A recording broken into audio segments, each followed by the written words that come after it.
Bonjour, je suis ravie de vous retrouver dans ce nouveau numéro des mots et débats, l'émission qui donne la parole aux auteurs francophones. Merci d'être avec nous. L'invité du jour, il est né à Bangui en Centrafrique. Il a enseigné les arts et médias à l'université Sorbonne Nouvelle Paris, Sancier-d'Aubenton. Il a été muté à Toulouse désormais. C'est arts et médias, il est poète, comédien, il est aussi réalisateur de plusieurs courts-métrages, de documentaires. Urel Régis Beninga, bonjour. Bonjour Patricia. Vous allez bien? Très bien. Très bien. Depuis la dernière fois, tout va bien? Tout va bien. En tout cas, je vous remercie beaucoup de l'invitation et ça fait un plaisir de revenir à nouveau sur ce plateau. Eh bien, pour moi également, sachez-le. Alors, vous êtes l'auteur de 2 recueils de poèmes, Cœur des cœurs, sorti en 2011 chez Artera.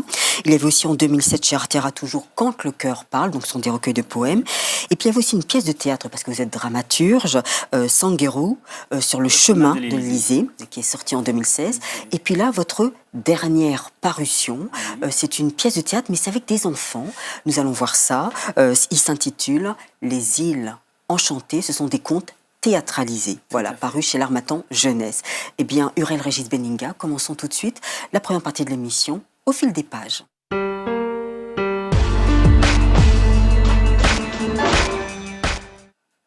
Tout d'abord, Régis Beninga, il y a 3 contes regroupés dans ce recueil. Ce sont des contes, on voit qu'il y a des groupes d'enfants. Ce sont des ateliers pour les enfants. Chaque conte, chaque groupe a un nom particulier. Alors je voulais savoir, vous avez l'habitude de travailler seul, mais travailler avec des enfants, d'où vous est venue cette idée? Alors c'est une idée qui remonte très loin. En fait, j'ai un ami qui m'avait conseillé à un de ses amis qui dirige un centre un centre artistique, de rencontres, d'accueil, de loisirs. Il s'appelle Pascal Bernard et le centre s'appelle La Chaumière qui se trouve en Normandie. Il se trouve que Pascal voulait animer des ateliers, trouver quelque chose de ludique pour les enfants. Donc il cherchait quelqu'un pour faire des contes. Donc il en a parlé à un ami commun qui s'appelle Olivier Schweizer et qui lui dit je connais un conteur centrafricain, un seul que je connais, mais je peux peut-être vous mettre en contact. Et donc c'est comme ça que la rencontre avec Pascal Bernard a eu lieu et lui m'avait proposé de faire des contes pour les enfants. Alors moi je lui ai dit au départ que bon, c'est bien, ça me plaît bien, j'aime bien raconter des histoires, etc. Ça met en contact, ça fait vivre des expériences comme le dit Walter Benjamin. Mais je lui ai dit ce serait un peu dommage pour moi de venir donner. Les enfants vont être dans la consommation. Moi, je lui propose des ateliers de contes théâtralisés. Alors, c'est quoi les ateliers de contes théâtralisés? Le but, c'est d'amener les enfants à créer eux-mêmes les propres histoires et à dire les contes à plusieurs voix. Donc, ils sont à la fois conteurs et acteurs. C'est ce que j'ai appelé les conte-acteurs. Voilà. C'est-à-dire qu'ils content les histoires qu'eux-mêmes ils ont créées et ils interprètent en même temps les différents personnages de ce conte-là. Et donc, c'est cet atelier-là que j'avais proposé à Pascal Bernard. Et il a trouvé au départ que c'était un peu compliqué pour les enfants. Oui, parce que souvent ils se disputent, c'est moi, c'est mon idée, c'est ça justement. L'autre. Ouais. Et ça a été une expérience assez formidable. Parce qu'effectivement, je comprends la peur et l'inquiétude de Pascal Bernard. Dire à des enfants de créer des histoires et puis de les jouer en même temps et de les raconter, ça fait beaucoup. Mais l'expérience nous a montré que ça a été quelque chose d'assez formidable parce que nous nous sommes rendus compte que les enfants ont une imagination débordante et bien entendu, avec le concours des animateurs et des animatrices qui encadraient les enfants, ils ont réussi à créer des histoires. Alors le but au départ, c'est d'amener les enfants à choisir chacun son personnage. Donc ils sont un groupe de 5-7 et chaque enfant se donne un personnage. Par exemple, il y a un qui peut décider d'être le lion, l'autre qui veut décider d'être le phacochère, il y a un qui décide d'être un personnage quelconque et il définit les caractères de son personnage. Et une fois les personnages choisis, maintenant les enfants essaient de créer les histoires à partir d'un canevas que je leur propose. Donc dans le canevas, il y a les différentes parties. Il y a la première partie qui consiste à présenter les personnages, une deuxième partie qui consiste à présenter la situation initiale. Enfin, je fais un peu une sorte de schéma actentiel que je leur propose, mais à leur propre niveau. Et après, la situation initiale, le moment du conflit, la tentative de résolution du problème et la conclusion. Donc pour les enfants, la conclusion se présente sous forme de morale, la moralité de l'histoire. Et donc c'est comme ça qu'ils ont commencé à créer l'histoire. Et ça se déroule sur 5 jours. Donc là, les 2 premiers jours, on essaie de trouver les personnages, créer les histoires. 3e jour, on commence les répétitions. 4e, la construction des décors, des costumes. Et le 5e jour, le spectacle. Le spectacle est joué devant Paris, parents, amis, voilà, tout à fait. et professeurs pédagogiques, enfin, j'imagine. Alors, la première histoire, le premier conte, c'est Lola et Leïla. Donc, ce sont le groupe Les Enfants Malins. Donc, leur conte, en fin de compte, ça se passe sur l'île de Kongolo. Oui. Et il y a donc ces 2 sœurs, Lola et Leïla, veulent se rendre à un concours de danse dauphinoise. Oui. Et c'est formidable ce conte-là parce que alors mon épouse malheureusement pour elle, elle a été ma première lectrice et puis ma première oreille à chaque fois quand elle revenait du travail, que moi je passais mon temps à retravailler les contes de ses enfants et puis à le mettre à mettre sur papier. L'idée de ce conte, alors c'est pas moi qui l'ai écrit, hein, c'est les enfants qui l'ont écrit et puis moi j'ai fait une réadaptation de ces contes-là comme tous les autres. Alors on voit Lola et Leïla, et c'est un peu l'imaginaire de l'enfant de voir combien 2 petites filles braves, qui sont jeunes, hein, j'imagine 7-8 ans, et qui décident d'aller participer à ce grand concours de la danse dauphinoise. Et dans leur parcours, ils rencontrent Monsieur Christophe, qui justement essaie de s'emparer de leur pirogue parce que son bateau à lui n'avait plus d'essence. Oui. Alors, donc, comment faire pour pouvoir y arriver? Et ces jeunes filles-là se sont battues. C'est aussi l'idée, je pense, peut-être inconsciente de la part des enfants, de montrer qu'il ne faut pas les sous-estimer, il ne faut pas sous-estimer leur jeune âge. Avec leur jeune âge, ils peuvent faire beaucoup de choses. Et donc, dans le conte, on voit qu'ils rencontrent un tronc d'arbre et puis décident, ils veulent se fabriquer une pirogue, mais par la magie des choses, pour avoir osé braver cet obstacle qui se présente devant elle, par la magie des choses, la magie des contes, le tronc d'arbre se transforme en pirogue et puis voilà, elles se mettent dedans pour se rendre à la grande fête de la danse dauphinoise. Et puis, il y avait des dauphins. Il y avait des dauphins, parce que quand ils sont arrivés, alors elle partait pour assister, elle partait pas pour participer en tant que conquérante, non, elle partait pour assister. Et sur leur chemin, ils croisent Monsieur Christophe dans son bateau qui est motorisé. Oui. Seulement, le bateau de Monsieur Christophe est tombé en panne parce qu'il n'y a plus de carburant. Et Monsieur Christophe, qui leur faisait preuve de gentillesse en disant « Oui, venez, vous n'allez pas partir toute seule, etc. » Donc, elles ont eu confiance à Monsieur Christophe. Pourtant, elles savaient bien que Monsieur Christophe, c'est quelqu'un de méchant. Il a une réputation d'être quelqu'un de méchant, mais bon. Elles ont accepté d'aller dans le bateau, mais malheureusement, on ne sait jamais qui est qui, et M. Christophe n'a pas failli à sa réputation. Il a récupéré la pirogue des jeunes filles avec son dauphin qui, lui, devait participer au concours de la danse dauphinoise. Et c'est comme ça que M. Christophe est parti, et laissant les 2 jeunes filles. Et la magie du conte sait tellement bien faire les choses qu'il y avait 2 dauphins dans le bateau de M. Christophe, parce que M. Christophe avait récupéré ces dauphins qui préparaient également, qui se préparaient pour participer au concours de la danse dauphinoise. J'ai remarqué que dans chacun de ces contes, il y a ce mélange, comme s'il y avait ce mélange, cette mixité de cultures. Oui. Parce que c'est vrai qu'un dauphin, ça ne se trouve pas, par exemple, sur le continent africain. Et donc, on parle de dauphin avec pirogue. Oui. Par exemple, l'autre histoire aussi, le 2e conte, c'est la banquise flottante. Oui. Là aussi, c'est des Esquimaux avec des pingouins. Il y a un mélange entre l'être humain et l'animal. Il y a même un mariage entre l'être humain et l'animal. Et c'est ça qui fait la force du conte, et notamment de cet atelier-là. Parce que si c'était moi qui l'avais écrit, j'allais sans doute trouver une sorte de logique là-dedans, en disant qu'en Afrique, il fait chaud, il n'y aurait pas de banquise flottante. Oui. On dirait que voilà, il n'y aurait pas de dauphins dans les fleuves africains, etc. Mais, vu que c'est les enfants, et j'ai vu comment leur imagination est tellement débordante, ils ont réussi à placer ces animaux dans le décor qui n'est pas les leurs, adaptés, etc. Mais bon, voilà, j'ai voulu les garder aussi pour montrer combien ce travail d'enfant, l'imaginaire de l'enfant, qui est quelque chose d'assez extraordinaire, on ne peut pas imaginer un jour qu'un dauphin puisse se marier, un pingouin se marier avec une esquimaude, etc. Oui. Donc c'est un peu ça, mais ça c'est les enfants. Mais il y a une chose aussi dedans que j'ai enlevé par exemple pour faire rire, mais c'est pas pour faire rire, mais ils avaient mis ça dans le conte original La banquise flottante. La banquise flottante.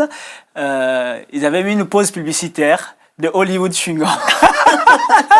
Donc, dans l'écriture, ils avaient mis ça, pause publicitaire. Et puis après, Hollywood Chewing-Gum.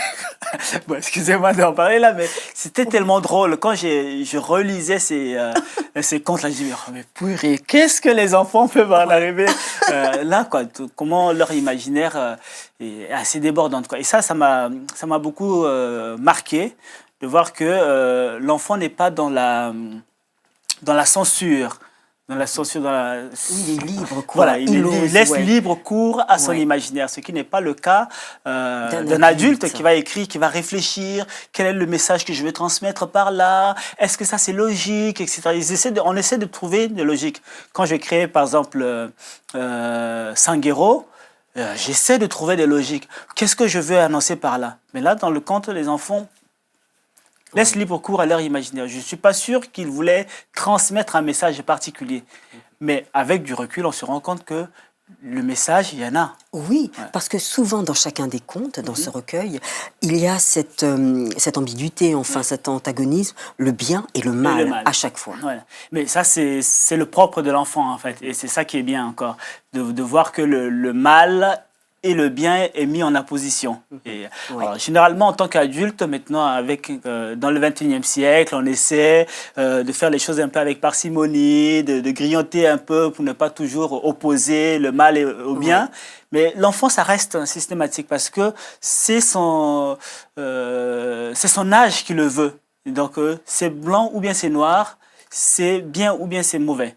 Et voilà, donc c'est ça qui me touche aussi et puis qui me rend assez sensible vis-à-vis de l'enfance. Alors justement, vous dites sensible vis-à-vis de l'enfant, mais dans l'un de votre postface, il me semble, vous parlez d'humilité. Oui. C'est-à-dire l'humilité, parce que alors moi, en tant qu'universitaire, au contact de ces enfants, justement, en tant qu'universitaire, avec tout ce que j'ai appris à l'université, toutes les théories sur le théâtre, sur la théâtralité, sur le conte, sur la littérature, sur le roman, sur la création et sur comment aborder une œuvre artistique. Donc je venais pour un début de cet atelier avec tout cet arrière-plan-là, proposer des choses aux enfants, leur expliquer ce que c'est que la scène, ce que c'est que l'avant-scène, la diction, la déclamation. J'avais les enfants qui me regardaient comme ça, ils ne comprenaient rien à tout ce que je disais. Et donc, du coup, je dis, oula, qu'est-ce que je vais faire? Est-ce que je vais donner raison à Pascal Bernard qui me disait que c'était pas facile? Donc, il m'a fallu me rabaisser à l'enfant, au niveau de l'enfant, essayer de l'écouter. C'est peut-être trouver un moyen d'être à leur écoute avec leurs mots, parce que rabaisser, c'est dur. Ouais. Oui, mais je préfère le mot, parce que finalement, en me rabaissant, les enfants m'ont élevé. Oui. Voilà, parce que finalement, on a toujours tendance à penser que les enfants sont petits, mais ils sont grands d'esprit. Oui. Voilà, c'est pour ça que je parle d'humilité. C'est-à-dire que je viens avec mon orgueil d'universitaire, docteur en théâtre, etc. Et les enfants me disent, ouh, stop. Calme-toi un peu, mon ami. On va te montrer ce que c'est. Et donc, du coup, je les ai laissés faire et j'ai appris. Et pour vous dire vrai, le schéma actentiel, on l'utilise souvent à l'université. Je l'ai appris depuis mes premières années à l'université, même au lycée, mais je l'ai compris à travers les enfants. Parce que tout ce que je venais, le schéma actentiel, les adjuvants, ceci, cela, les enfants ils ne comprenaient rien à tout cela. Alors il faut que je trouve un moyen pour leur rendre plus perceptible. Et c'est à ce moment-là que j'ai compris qu'effectivement, avec des mots simples, on peut faire beaucoup, on peut faire grand. Et c'est pour ça que je parle même dans la postface de ma plus belle expérience artistique. Oui. Dans le dernier conte, là c'est le conte qui s'intitule Les Mamies Wata, c'est le groupe La Famille Pirate. Donc il y a encore toujours un conflit. Oui. Là c'est l'histoire d'un conflit entre les sirènes et les pirates. Les sirènes qui attendent l'apparition de Cyrus. Voilà, de Cyrus. Et puis bien sûr les pirates, eux, ils préfèrent plutôt essayer de capturer les sirènes. Mais ce qui est assez étonnant, c'est que là c'est sur l'île du serpent ninja. Oui.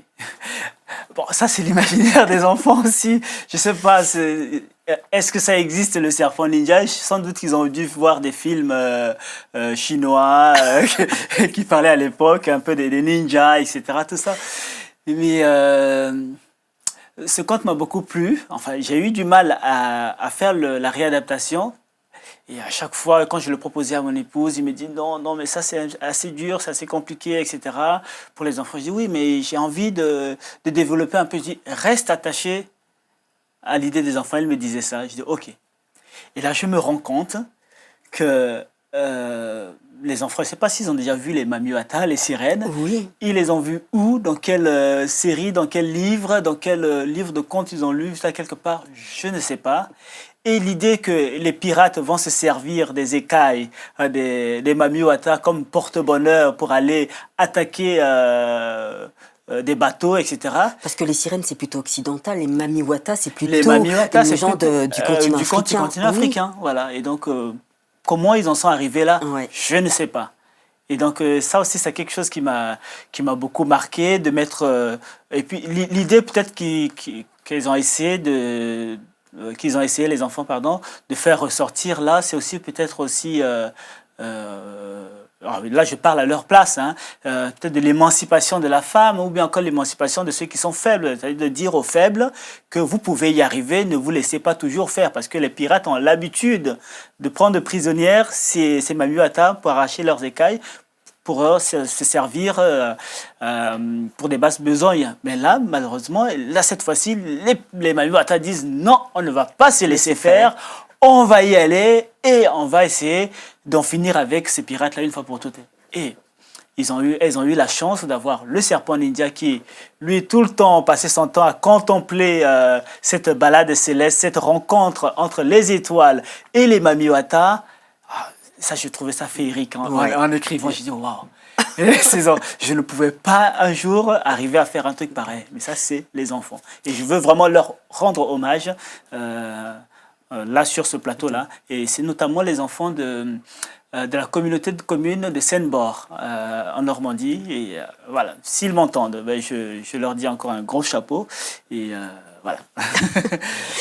Autre question. À chaque début de conte, ou même entre chaque conte et à fin de conte, c'est Mbaye Ye. Donc c'est en sango. Oui.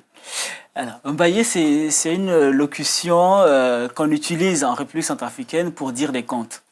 Voilà, on commence le conte par cette locution, Mbaye, le conteur dit Mbaye et l'auditoire répond Yé. C'est une manière de maintenir son public à l'écoute, de le tenir en haleine et de rendre vivant le conte. Et ça, c'est pas qu'en République centrafricaine, je me rends compte que partout en Afrique, même aux Antilles, ça existe. Hein. Oui. Yé cri, yé crac, yé mysticri, yé mysticrac, clic. Voilà, c'est comme ça qu'on le fait aux Antilles. Et je sais que au Burundi, pays de mon épouse, on dit Sokwe et puis l'auditoire répond également avec un terme. Alors les Burundais me pardonneront parce que je ne sais pas trop le mot retour. Et en Swahili, on dit Adisi Njo, Njo Adisi. Voilà. Et un peu partout en Afrique, il y a ces expressions-là qui permettent au conteur de maintenir son public en haleine. Et avec les enfants, pendant le conte théâtralisé, c'est un peu ce côté africain que j'ai voulu rajouter à cet exercice, cet atelier qu'on faisait. Donc du coup, le terme Mbaye Yé était devenu pour nous une sorte de leitmotiv pendant le conte. C'est un peu une sorte de mot de passe. Donc on se croisait, on dit Mbaye, et puis l'autre Yé. Et comme c'est en séjour, ça devient une ambiance colonie de vacances. Oui. Et donc partout, à tout moment, on le faisait. Et même dans le conte, les enfants le répétaient Mbaye, Yé, Isore, Yé, Tereye, Yé. Et ça, c'est voilà, c'est un peu le côté africain que j'ai voulu rajouter à ça. Et puis avec les enfants, on a trouvé aussi un équilibre pour aussi qu'ils gardent aussi leur tradition française. Donc, on a transformé le Mbayeye à histoire, raconte. Donc, quand je dis histoire, les enfants répètent raconte. Et ça crée une sorte de dynamique. Et faire du théâtre de cette manière, ça, voilà, ça donne une sorte de dynamique à l'activité. Et dernière question pour clore ce premier chapitre, ce sont les illustrations quand même de José Nicolas. Comment vous êtes-vous rencontré avec l'illustrateur? Alors l'illustrateur, c'est un jeune que j'ai rencontré dans l'église que je fréquente à Paris, l'église de Baptiste de l'avenue du Maine.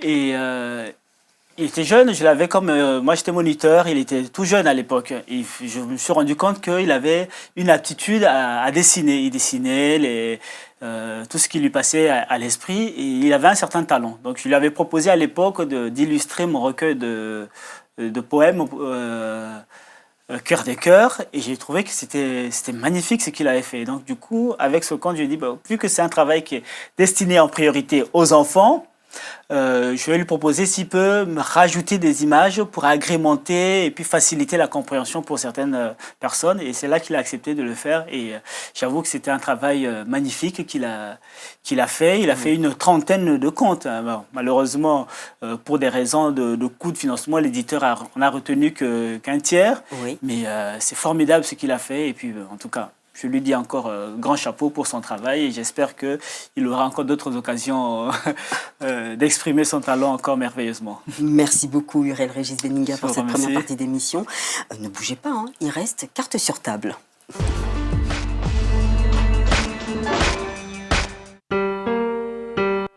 Alors pour carte sur table, nous allons parler de votre actualité, Uriel Régis Benninga. Alors en ce moment, vous êtes en train de préparer, vous êtes un réalisateur de documentaires, de courts-métrages. Et oui, voilà, là vous avez un court-métrage fiction. Oui. Alors parlez-nous-en.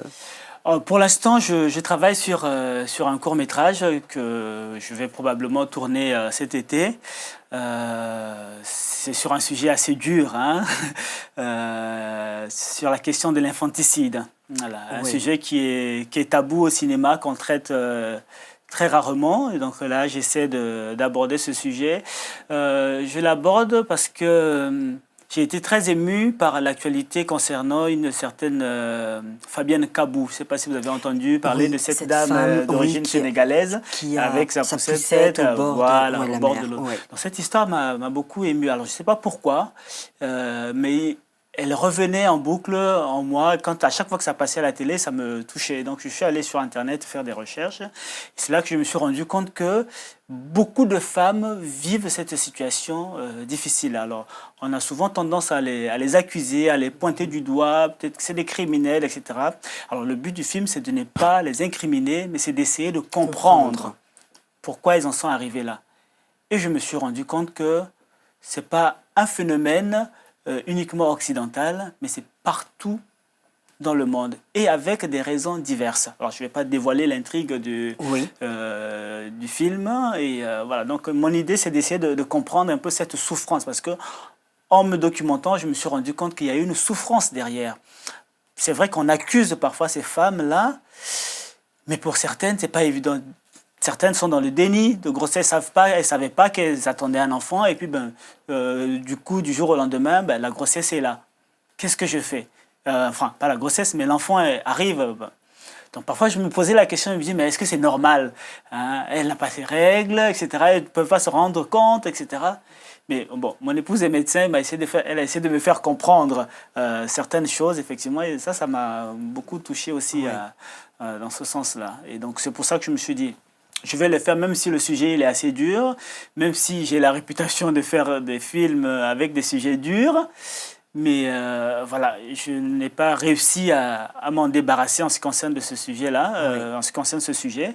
Donc du coup, j'ai essayé d'écrire quelque chose. Le scénario, il est prêt, il ne reste plus qu'à être tourné. Voilà.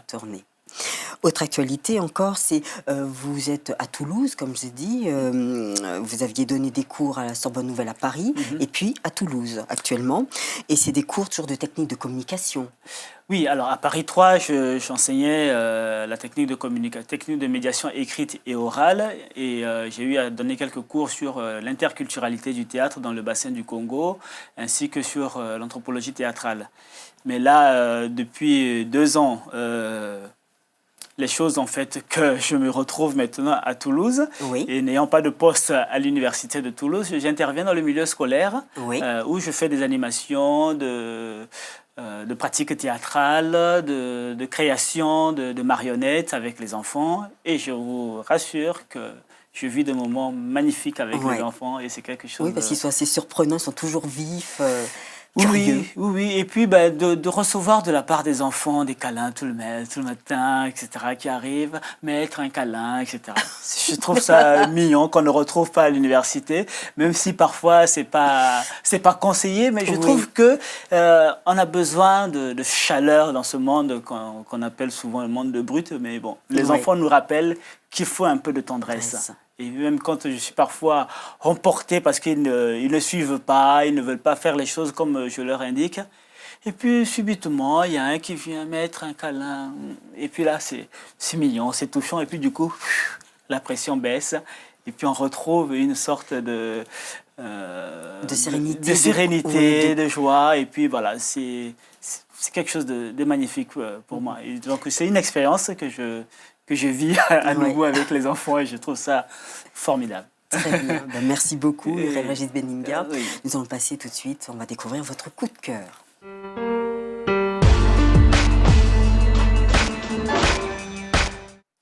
Votre coup de cœur, Régis Benninga, on parle de diversité. Oui, c'est bien cela. Tout à fait. Diversité, c'est un livre que j'ai découvert dans ma boîte aux lettres. La diversité en France. La diversité en France, oui, que j'ai découvert dans ma boîte aux lettres il y a 3 semaines. Et c'est une amie qui l'a écrit et donc je ne m'attendais pas, je ne savais même pas qu'elle faisait un travail là-dessus. Et elle s'appelle Christelle Calini et un très bel ouvrage sur la diversité en France. Il présente, c'est une lecture assez éclairée sur la diversité la diversité en France. Et ce que j'ai aimé dans ce livre, c'est que il n'y a pas une vision pessimiste ou voire encore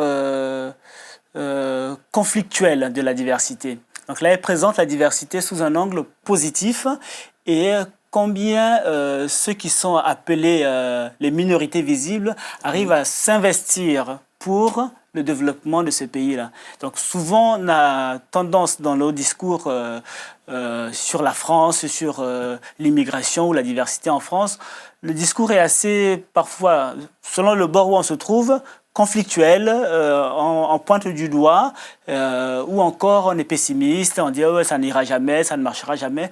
Mais là, j'ai vu qu'elle a fait un très bon travail de sociologue, même si elle n'aime pas se présenter en tant que sociologue. Elle est plutôt docteur en sciences de l'éducation. Et je trouve que c'est vraiment un travail de sociologie qui est très poussé sur la diversité en France, la richesse que la diversité peut apporter en France. Et sur combien d'années a-t-elle pu observer, je dirais, dans des familles, dans des coins, dans des régions françaises? Elle a rencontré beaucoup d'immigrés dans des régions françaises, mais elle a beaucoup travaillé en Occitanie. En Occitanie, donc voir un peu les immigrés qui sont arrivés de l'ancienne génération, de la nouvelle génération, et puis les enfants issus de l'immigration, etc., leur perception de la diversité et comment eux-mêmes sont regardés. Et ça, Languedoc-Roussillon, c'est ça, Montpellier, tout ça, Occitanie. Voilà, Occitanie, tout ce qui est Toulouse, Pau, etc., tout cet environ-là. Et ça, j'ai trouvé ça formidable et je me suis dit ce serait peut-être une occasion aussi de donner lumière à cet ouvrage qui, très souvent les ouvrages scientifiques restent dans un milieu fermé des scientifiques, mais je trouve que ce genre de travail mérite d'être mis en lumière et moi j'ai été personnellement très touché par ce travail de Christelle Calini. Très bien. Eh bien, et qui d'ailleurs fait un tremplin avec ce travail que j'ai fait avec les enfants. Moi qui viens de République centrafricaine, travailler avec des enfants occidentaux et puis avec cet ouvrage qui sort. Donc c'est vraiment la mixité qui se rencontre, cette convergence qui nous donne ce produit magnifique, permettez-moi de le dire, parce que pour moi c'est magnifique, c'est pas question de me vanter de quoi que ce soit, mais c'est parce qu'il y a eu une rencontre non seulement entre 2 générations, moi adulte et les enfants mineurs, moi centrafricain d'origine, eux français d'origine, et on se retrouve avec la manière de dire les contes en République centrafricaine que j'ai hérité de mes parents, mon père et ma mère qui me racontaient des contes, et eux qui venaient également avec leur culture occidentale qui est basée sur l'écriture. Moi, venant de l'oralité, la rencontre de l'oralité et de l'écriture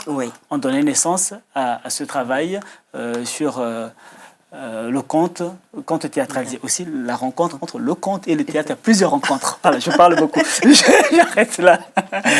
Très bien, merci beaucoup Uriel Régis Benninga. Oui. Merci de nous avoir présenté donc, votre coup de cœur, la diversité en France, et puis votre dernier ouvrage avec ces enfants qu'il ne faut pas oublier, Les îles enchantées, voilà, des contes théâtralisés chez l'Harmattan Jeunesse. Merci beaucoup. Merci beaucoup, Patricia, de votre invitation. Je vous en prie.